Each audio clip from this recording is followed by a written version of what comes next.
Everyone, welcome back to the channel. This printer is Canon PIXMA MG3650 3600 series. What I want to do is to show you how to print documents from your computer to this printer. You need to first of all make sure the printer and your laptop are connected to the same network via wireless network or Wi-Fi direct or with USB cable. We connected both via Wi-Fi network. And to print document, go to my file. So go to wherever you save the document, double click the document to open. So this is the document we want to print out, 2 pages document. Select Ctrl P from your laptop keyboard. Then go on the left side, select the correct printer, Canon MG3650 series printer. Select how many copies. Layout is currently in portrait. We want to print all. Color, we want to print in color. Double-sided, scroll down to select double-sided. Print on both sides, long edge. Select more setting. You select the correct paper, A4.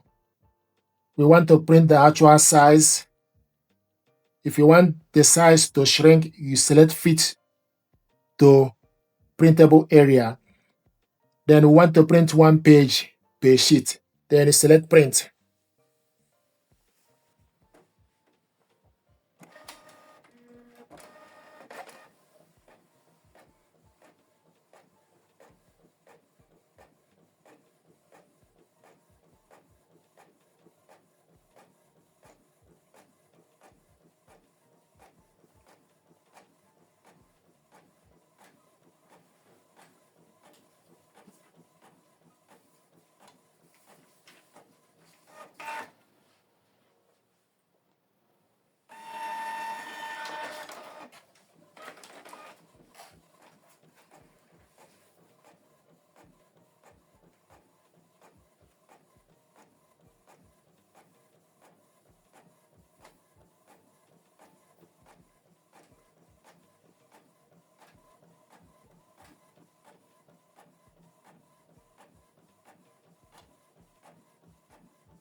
This is the document we printed out from computer. Thank you very much indeed.